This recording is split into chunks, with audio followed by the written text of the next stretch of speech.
You ever smelled a dead body? No. Me neither. You asked me as if you had, though. FYI, I am a murderer. Welcome to Mystery Files, where we take a deep dive into cases that span from the creepy to the truly bizarre, and everything in between. I'm Shane, and today I'm subjecting my colleague Ryan to the grisly tale of the Bloody Benders. What? In the end, you'll have to decide if the mystery is solved or if it's simply a mystery.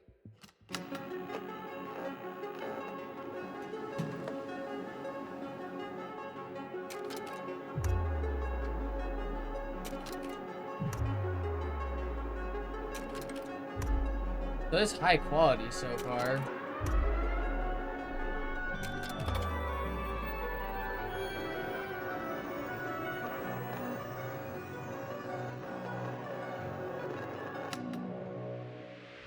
What in the Hardy Boys is this? Look, you know, when we started this series, it was a marked departure from our previous content where we didn't want to do anything too creepy, too ghoulish, too grisly. Yeah. But you can have a little true crime as a treat. All right. I mean, We're gonna have a little creepy creeps up in this episode. These it's are creepy time eyes. to wake us up. We haven't seen the sun in 8 weeks. That's right. It smells. Well, let's get into it. But first, one last time, let's watch one of my little videotapes. I'm once again praying that it's not what I think it is. Greetings! It's me, Professor Morris Ashley, and tonight is date night. Have you ever found yourself questioning everything about yourself before your date arrives for dinner? Which brown blazer should I wear? Do I have money? And most importantly, how do I smell? Did that spaghetti aglio olio I had for lunch leave me with intolerable garlic breath? Sure, that wasn't an issue when I was courting my wonderful, estranged Italian wife, the enchanting Bianca Sofia, but I'm in LA now, baby. And thanks to today's sponsor, Scentbird, I'm finally ready to check out Hollywood's dating scene. There's options. It's a cardamom. This sense instance, for instance, in the US and Canada.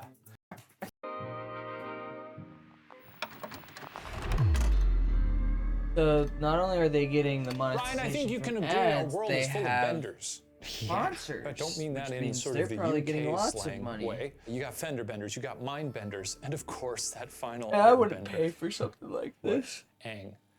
Airbag? Don't worry about it. Especially Now, if you there's ever nothing spend but any this time kind in of content. southeastern Kansas, and why wouldn't you?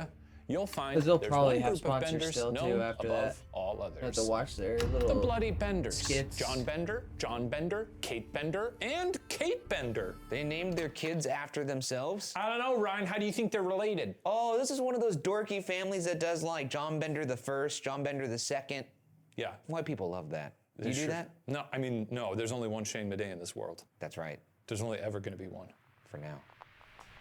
Now, the relationships between the Johns and the Kates, they're a little unclear, so we're not the only ones confused. Wait, what? Yeah, let me explain. Now, some sources claim the family was Amal, a Paul, and their 2 children, who they apparently named after themselves. Is it not enough that the kids already look like you? Do you really have to name them after you too? It's a little much for me, yeah, I would never do that. You squirt a kid out, it's fun and looks like you, that's fine.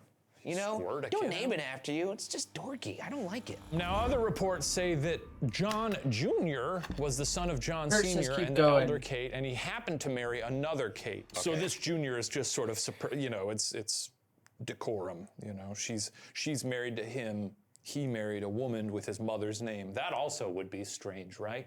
Would you ever marry a Linda? No, I would not marry a Linda. Wouldn't marry a Linda. What about a Steve? No, I probably wouldn't marry a Steve. Interesting. Yet another source claims it's actually the young Kate who was the daughter of the elder members, and she married a man named John Gephardt, who then apparently took his wife's name. Maybe he just liked her name? Anyway, we don't know how these people are related. Sometimes the husband takes the wife's name, wife takes the If it's a husband's cooler name, then yeah, take it. Yeah, if you have like a fucking last name is like Dingleberry or something. If your last name is Oh, wow. Dingleberry, actually, I'd keep that. Shane You call your- Dingleberry. Shane Dingleberry. I like I'll it. be your Dingleberry. What is known for certain is that the elder John and Kate spoke primarily German and were kind of unpleasant. In contrast, the younger Benders, however they were related, were quite popular. Johnny Jr. was handsome, strong, and more than capable of chatting up the locals. That does not look like a strong man. Look at that, look at it, it looks so strong. That guy looks like a worm. This is southeastern Kansas. You're not getting tens. Also strong. He's built like a pencil. You don't know, some people have very, slim heads and then are real strong. I mean, you're not one of those people. I got real strong legs. He's got a big head. I do. Sure. Yeah. I really do. No, we all think that. Yeah. Okay, thank you. Everybody thinks that, okay? We all think it. Everyone, nod your head, please. Young Kate was no slouch herself, described as, quote, a beautiful, voluptuous girl with tigerish grace. Hey, don't ever call anybody voluptuous. What if she wrote that? Oh, well, then we celebrate her, despite some of the things she may do later in this story. Voluptuous. Good for her. What's wrong This with is that my word, voluptuous queen. voluptuous? Okay. Yeah. In this story. A tigerish grace, you might say. Tigerish grace. Yep. Which people also say about me and my legs. Yeah, voluptuous. Around It's a little weird to 1870, describe someone John nowadays. Sr. and John Jr. left their Kates behind in St. Louis and set off to find a new beginning, ending up just outside of Cherryvale, Kansas. But, Now, the two like, I men don't know, it's built still a an one-room appropriate cabin word. and sent for the Kates, who, once arrived, helped their Johns convert the tiny one-room house into a two-room home. Specifically, they draped a canvas curtain through the middle, allowing them to live on one side while operating a small grocery and inn on the other side. With a garden and nearby orchard, the Medner cabin quickly became a convenient stop for travelers moving through the area along the Osage Trail. It's like, Now, the Benders developed it's a like- reputation around their small community for being a little off. For one, the group never ever talked about their past. According to neighbors, the Benders were prone to violence. Meanwhile, the young Kate advertised her skills as a trance medium with the power to heal, going by the moniker Professor Katie Bender. Very imaginative. Yeah. She reportedly would conduct bizarre seances within the cabin. The Bender cabin sounds fun. Seems like you can do a lot there. Grocery, an inn, you can Yeah. spend the night, talk to some ghosts. Do you get first act horror movie vibes from them? Are you trusting them? If this is a place you pull up to because you've been traveling all day, you need to take a load off. I'd like to interact with these people and see how creepy they were. Keeping to yourself and chatting to ghosts was quirky, Yeah, but not same. illegal. So, yeah, that's us. That's us? That looks like the best ghost hunters in the world to me. Anyway, not illegal, so the Benders were largely ignored, at least until people started disappearing. In the 1870s, traveling through southeastern Kansas was risky. The US government, as it loves to do, decided the native people didn't have rights to their lands and opened the area up to white settlers. This meant an influx of people who didn't yet know the area, carrying large amounts of cash with which to buy land. Easy pickings for robbers. When out-of-towners swung through asking if anyone had seen their loved ones, the locals couldn't do anything but shrug. Eventually, however, the locals themselves began disappearing. I just realized they're ghost hunters, technically. And to find ghosts, they've thought of a pretty easy way to do that, which is just making them from Make scratch. some of their own. You don't know what these people have done. We should start doing that, making ghosts from scratch. Just start. Is that what you'll say you're doing? I'm making some ghosts from scratch. And then you'd pause for a little bit and be like, so you're murdering people. You want to kill people. No, I just want to make some ghosts from scratch. You want to kill. You want to kill. You want to watch the lights go out of their eyes. I could look away. Now, the first notable locals to go missing were George Lonker Hey, you and don't his daughter, have to originally from nearby watch. Independence, Kansas. The Lonker pair were on their way to Iowa, where George's daughter would be moving in with family after her mother's death. The pair never made it to Iowa. Their abandoned wagon was found in Fort Scott, Kansas, more than 60 miles away. However, no one could say what happened to the Lonkers. Yikes! What happened, you know? Yeah. What do you think happened? I probably got killed by that's a good guess. by the Benders That's a family. good guess. They were on a murder bender. In March of 1873, another Independence resident, Dr. William York, was making a house call to a family in Fort Scott. His business concluded, Dr. York mounted his horse and set off back to Independence, but never made it home. Uh-oh. This was at least the 11th disappearance in the area since 1871. York's wife contacted her missing husband's brothers, one of whom was a state senator, and the residents of Independence Photograph? You decided to mean try a a new strategy to illustration? address the crisis. Start looking for the missing people. Now, locals began searching farms in the area for clues. Tracing Dr. York's whereabouts after leaving Fort Scott led them to, you guessed it, the Benders' two-ish room cabin. On April 4th, 1873, investigators questioned the Benders, deducing that their home was the last place the doctor was seen alive. During questioning, the Benders acted odd and hostile. They admitted York had made a brief stop at their place, but insisted that he was quickly back on the road. Local lore says that Professor Katie Bender offered the investigators to use her clairvoyant gifts to see if the spirits had any idea where the doctor ended up, for a small fee. Hilarious. That's smart. I do have to say, I do think it's funny that she charged investigators for interrogating her, essentially. Yeah. She figured out a way to monetize that, which is pretty ballsy and shows you this lady's twisted. She is sick and twisted. Dr. Katie Bender, voluptuous, tigerish, but very sick and twisted. York's brothers declined the help, so the path grew cold. But you gotta hand it to her for trying. I know, I respect it. Now, a mere month later, in early May of 1873, the Bender Inn was found abandoned. Farm animals were either dead or emaciated, indicating the Benders had been gone for some time, perhaps having left the very night they were questioned in April. The only things that the Benders had left behind were a clock, a knife, a German Bible, and 3 hammers. This is exactly what I keep in my desk at I was Watcher. about to say, what is this, fucking Clue? 3 hammers, how many family members are there? 4. Oh, one person watches, writes notes, or films, They and didn't then have film at this point, but yeah. takes pictures Takes pics. with, puts the With the curtain big over their hood. head. Yeah, and yeah. It's like Ouija. taking a picture of them hammering someone away. That's right. Now, at first, Well, I mean, locals thought that there's the a knife menace and 3 behind the other hammers. disappearances was likewise responsible for the missing Benders. A thorough search of the property, however, quickly put that theory to rest. So what do you think they found here at the old Bender farm? Probably all of them, and much more. Well, first, there was the smell. Searchers reported a disgusting scent that caused them to gag. Guessing it's not a pot roast or something like You ever that. smelled a dead body? No. Me neither. You asked me as if you had, though. Trigger warning, I've read that it smells like citrusy, but horrible. I've read that burning flesh smells like barbecue, so that kind of, I guess that would make sense. yeah, it's meat. Soon, a trap door was discovered in the floor of the cabin that led to the cellar. There, on the floor of the cellar, were pools of dried blood. In the Bender orchard, investigators discovered depressions in the soil, which were in fact graves. That's not a picture of the actual graves, is it? Because that's not a good way to hide bodies, I'll say that. This is just a fun way to I was show. about to say, I'm surprised there's not a fucking arm sticking out of one of those. Yeah. Now, the first body discovered was that of Dr. William York. Nice. Got him! His head was bashed in and his throat was slit. Holy shit! Nearby, George Lonker's body was discovered, buried with his daughter. In total, somewhere between 8 and 11 corpses were found on the Bender property. The exact number is unknown, as the state of the bodies made them hard to distinguish. Awesome. Did they leave the murder weapons behind? 3 hammers there. And the knife? I don't know that they used the German Bible. I guess, yeah, the power of Christ compels you.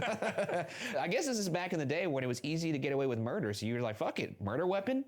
Throw that in the trash. Auf Wiedersehen. How about I leave it right by the body? Yeah. They're not gonna be able to trace it back to me, so fuck it. They got out of there. Now, those who escaped the Bender Inn recounted that they were asked to sit in a particular seat in the cabin, one whose back was against the Just curtain bashed that them through divided the the curtain. space. As the younger Katie distracted the visitor, one of the Johns would give him the old Bender bonk, aka smashing their head in with a hammer from the other side of the curtain. That's quite the bonk.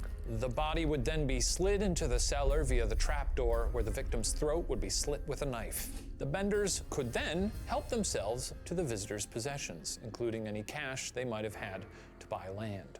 Very efficient. Yeah, I mean, this is why you do the through the window service. You can actually see there's someone right against the curtain there. and Yeah, I he's can got his see them little- like waiting there. Ha ha! Waiting for the signal. As soon as she says, look into my eyes. Now, with nearly a dozen bodies to answer for and the prospective killers nowhere to be found, search parties immediately set out to try and track down the Benders. Oh, God.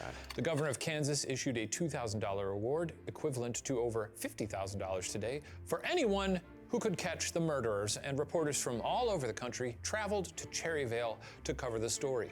Train companies even ran specials for folks who wanted to see the Bender cabin for themselves. Jesus Christ. Sickos. Only $50,000? A quick $50K. That's not going to incentivize me. Yeah, I don't know. I would do it. I would track them down.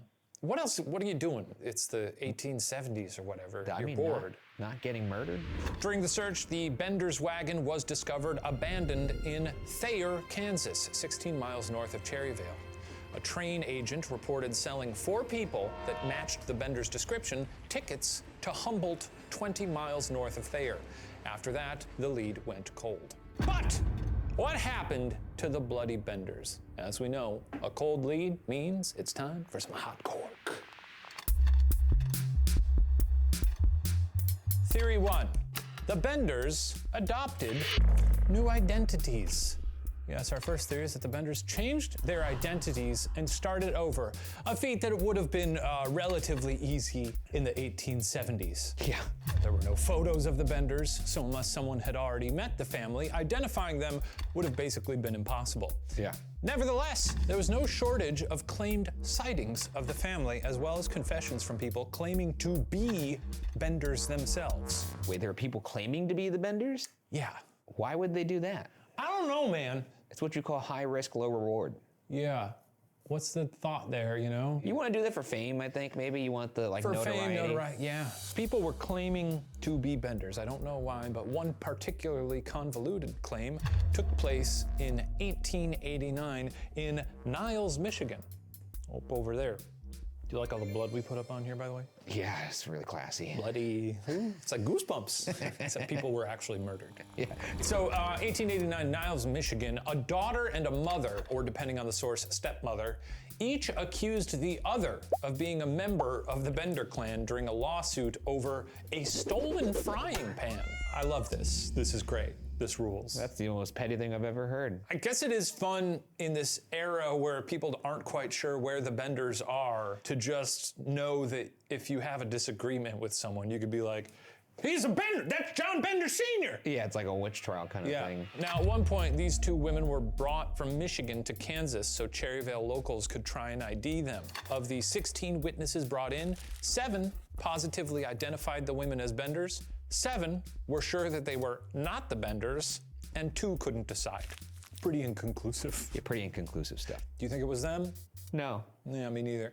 Now, eventually, defense attorneys were able to show neither woman was a Bender when their attorneys provided proof that neither woman was anywhere near Kansas during the Bender murder. Bender. It must have been so fucking hard to just catch people back in the day. It was, because it was very easy to just change your whole look. Change your name. You can just change your haircut. With that in mind, I think it's time for a bit of a change, a personal change for me. Okay. So I'm gonna change my identity so that nobody can catch me for the crimes that I've committed. Close your eyes, Ryan. No, don't worry. I will. Just so I don't have to look at this. Ooh. Hello. Oh my God. Who am I? You simply don't know. I'm a stranger, a relative stranger to you. No, you're a completely different person. Well, what's your name? Reinhold Your name's Reinhold? Schmack. Okay. Meh. Mr. Schmack. On to Theory 2. The Benders Yep. encountered a network of thieves. That sounds fun. Not really. No, I would never want Thieves to. seem fun. Until they kill you. Yes, I mean, obviously nobody wants that, but thieves, you know, they're in it to steal. That's fun. Honor among thieves. Oh wait, I guess there isn't any. That's the whole point of that saying. Yeah, I was about to say. I was gonna say they're an but- honorable bunch, but there is none. Okay, then maybe thieves are not good. Another theory states that perhaps the Benders were part of a network of thieves who took them in after they fled. This is supported largely by the fact that no one ever saw any of the victims' belongings for sale in any nearby towns, nor did the Benders ever try to offload any suddenly orphaned horses. To some, this means the Benders must have had help fencing the goods they took from their victims. I could see the logic behind that. Pilfered goods out in the community. That's Greg's watch. That's Dr. York's thumb. Is it? $40. That's a steal. Now, author Susan Jonasis suspects 2 associates could have been law-breaking brothers, Frank and Bill McPherson. Chickasaw These men would have Nation helped of the Benders Oklahoma. offload their stolen goods, and when the You mean locals began Texas? sniffing around their cabin, helped them escape town. Genesis suspects that since the family was so good at living on the fringes of society, they could have lived for a while just out of the reach of the manhunts in Texas and the Chickasaw Nation. Yeah, I mean, I can see it being possible that some other thieves helped them. I don't know why they would want to take on the risk of 4 people that are in the midst of a manhunt. Money, baby. They probably had a bunch of loot, you know? Also, they looted the doctor. He's probably got money. I don't know. I'm not really seeing it, but yeah. Okay. Theory 3. The Benders are actually buried in Colorado. Now, of course, there's also the possibility that the Benders fled and hung up their murder and hammers for good. In Linwood Cemetery in Glenwood Springs, Colorado, tourists come from far and wide to see the gravestone of Mr. Doc Holliday. Go on, get excited, pop your little boner for that that's movie really you love. good. What is it? That's You it. need your little cup. What does he drink? He gets tuberculosis. He and drinks his little cup. Yep. It's a good performance. Now, also in that graveyard, behind an iron fence, are the marked graves of John Joseph and Katie Bender. Author Phyllis de la Garza wrote a blog post for True West magazine showcasing her research on the couple. Both were originally born in Germany, and they got married in a German community in Missouri in 1868. German Bible. German Bible. You're doing it, Brian. You're solving the case. A mystery point for you. Thank you. Their whereabouts between 1870 and 1878, when records indicate they arrived in Colorado, as soon as I heard the German Bible, are it's like, lost to obviously. time. In 1886, the two settled in Said that like Glenwood 20 Springs, minutes where they ago. opened a tavern. John Joseph died 2 years later, but Katie thrived in the community for another almost 30 years. Could they have been the elder Benders separated from their murderous children? So We've Katie got a probably German John and killed Kate. her husband? We don't have their children. I They sort believe of that's match the probably it. vibes. They're gone for the period of time when the murderers happened. Then they end up in Colorado. They open a tavern. They're already, in the hospitality business, so sort of scans. My thought is murderers, they have a compulsion. It's weird. It's weird for them to just hang it up. It's not like they're gonna be like, all right, we got our fill, time to stop. That kind of thought doesn't enter the mind of someone who kills someone with a hammer from behind a curtain and then guts them like a fish. Unless their big motivation here was just money. And they were like, this seems like a good way to make money. Oh, we're killing people, sure. Nobody seems to be batting an eye. People are coming to town, people are going, I don't know. Then suddenly, heat turns up a bit. You're like, uh-oh, maybe this is not the best way to make a buck. Let's get out of here. Whew, that was a close call. But you know what? We did run a pretty nice inn at our place. Why don't we open a tavern, knowing what we know about running a business here in Colorado? No murderer is like, let me turn this around and stop murdering and now I'm gonna be a bank teller. Like, that doesn't happen. Theory 4, the Benders were killed, by an angry mob. We put glitter on this one for an angry mob. Is there a reason why they all look like Robin Hood characters? Well, that's an angry mob. Or extras from Shrek? It's Yeah, sort I of was an about to say they old-timey look angry like mob. Shrek, We like to have fun the here. Robin Hood I mean, I'd like for characters. this theory to be true just because it'd be nice to have, some justice. Now, some believe that the Benders didn't make it far enough to start a new life, but were instead captured and lynched by an angry mob soon after they fled. Now, the story goes that a posse set off in search for the Benders, not north, where their purchased train tickets were headed, but south into native territory. Their posse returned a few days later, empty-handed, having given up the chase. Curiously, it seems none of the posse members were interested in hearing speculations about the fates of the Benders from then on. On his deathbed, one member confessed that they had caught the Benders and executed them, splitting up their possessions amongst the posse. Now, none other than Laura Ingalls Wilder, the racist little white lady who wrote The Little House on the Prairie, has suggested that a mob might have captured the Benders. The Little House on the Prairie was a couple houses down from the Bender murder cabin, essentially, then? You could surmise that perhaps isn't that she was crazy? inspired by her setting, made Little House on the Prairie, and then 2 houses down is one of the most notorious Pretty fucked family up. of murderers. It'd be funny if that popped up in the book. Wilder's Yeah, family happened to be I living near the wonder Bender cabin at the time, if and there's when a the graves were character discovered, someone came to their home and called out Wilder's father, who based left on with the a rifle Benders. and didn't return until morning.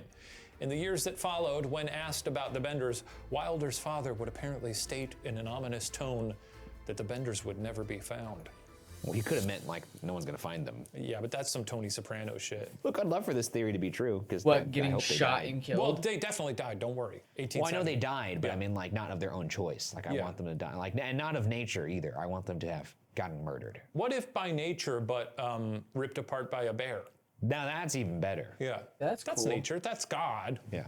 Another murder posse theory states that some Brutally men, led by injured Dr. and then York's brother, eaten by birds. returned to the Bender cabin the morning after they were questioned and came upon the family preparing to flee. The family was killed and left in unmarked graves on the farm. Now that's the best version of that theory. I think so. The posse then dumped the wagon where it was later found in Thayer and had people impersonating German accents buy train tickets. That's funny. That's good. One train ticket, please. Yeah, it'd be pretty easy to do. I can do that. I'm German, by the way. Now, one problem with this theory is that unlike lots of murders, anyone who had killed the Benders would probably have been heralded as a hero. In 1908, a Chicago man gave a deathbed confession saying he was part of the posse with William York's brother. Pretty sure he's not When German, York's pretty sure brother, he's who was American. still alive in Denver at the time, was asked about the dying man's words. York stated, quote, "That is not true. I get what he's Had I saying, taken though. part in the killing of the Benders, I would have been glad to have added this act to another one of the good deeds of my life." That's a fucking baller ass quote. I like But that. yeah, I mean, if you killed the Benders, you'd be like, yeah, I fucking killed them. Yeah. I killed their asses. It's pretty funny Fuck though that 'em. he's on his deathbed. He's like, yeah, and also I did kill the Benders, so know that. Oh. And he thought he had one little moment of glory. Then they go ask the guy, and he's like, nah, it's not true. Yeah, exactly. He's a liar. He died a coward and a liar. Jesus Christ, I don't know about him. A liar, perhaps. Coward, I don't know. I mean, it sounds like he was a liar. Well, a liar, yes. Coward, I don't know. Is it not cowardly to lie? That's true. I'll write that down. Write that down. Okay, on to theory 5. And this is my last theory of the season. Oh, yeah. Last theory of the season in general. In general, and also it's my favorite theory of the entire season. Okay. Okay. The Benders escaped via a hot air balloon. What the fuck? It's hilarious. Whee! This comes from the August 17th, 1877 edition of The Headlight, a newspaper in Thayer, Kansas, which itself claimed the story was from the Topeka Commonwealth. Buckle up, Ryan, because I think you're going to like this one. According to this article, a Mexican ship captain was out sailing his ship when suddenly, from out of the sky, 4 bodies splatted onto the deck of his ship. That's incredible. 3 of them died upon impact. Obviously, I guess Yeah, that makes sense. that makes sense, yeah. But the merely mortally wounded 4th claimed to be the young John Bender. This is far-fetched to begin with, but maybe even more so for someone to have fallen out of the sky and with their dying words be like, by the way, I'm that murderer. Have you seen my legs? Pa? All of my bones are broken, but I want you to know that I have murdered. Also, that person would be saying that in a German accent, too. FYI, I am a murderer. So according to the newspaper, as he lay dying, this fallen angel told the captain that 6 weeks earlier, his sister Kate had discovered a boiling spring giving off an odd-smelling gas near where they had settled. Contradicting his own timeline, John then said, and again, he's allegedly saying this as he's laying I was there. just about to say, yeah. A lot to say. Contradicting his own timeline, John then said it took the family 3 months to procure the materials for and then construct a giant balloon. The family got in the balloon and attempted to fly south to Mexico, which is kind of strange to have a destination since balloons are sort of completely at the mercy of the wind. During their flight, the family hit a storm, which catapulted them onto the deck of the ship. Apparently, the elder Kate Bender tried to grab hold of the ship's mast as she fell, while the elder John made a, quote, beautiful corpse. The article went on to state that the balloon, which John had claimed was losing gas through a hole they had deliberately put in it, was still floating around Mexico and could be seen on clear days. As the newspaper put it, quote, we are glad the mystery has cleared up. Yeah, it's done. Right. Case closed. Hot air balloon. Easy peasy lemon squeezy, obviously. Wouldn't these folks go right through the deck of the ship if they fell from that high? I don't think so. I guess it depends how high they fall and the terminal velocity, you know? I'd like to wager that they would fall through the deck of that ship. Now, Ryan, before I revel whether we know what eventually came of the Bloody Benders, where do you Maybe it think was they some ended shitty up? wood. Maybe they were killed by that mob. That's what I hope. Buried in Colorado. Well, they ended up dead for sure because of the time. Well, there's also the possibility that, you know, nefarious people are going to do nefarious things. Maybe if they weren't necessarily killed by a posse, they crossed paths with someone they shouldn't have crossed paths with elsewhere, and were just killed by someone who didn't even know they were killing a notorious, that's probably what happened. Murderous family. You can't do it forever. Can't do it forever. Well, the fate of the Benders was never solved. Yes, they could have just died on the frontier someplace, or, you know, successfully escaped and kept up their killing sprees. Maybe someone you know with the last name Bender is actually one of their murderous descendants. Who knows? No one. That's who. So for now, I guess this will just remain, once and for all, a mystery. All right.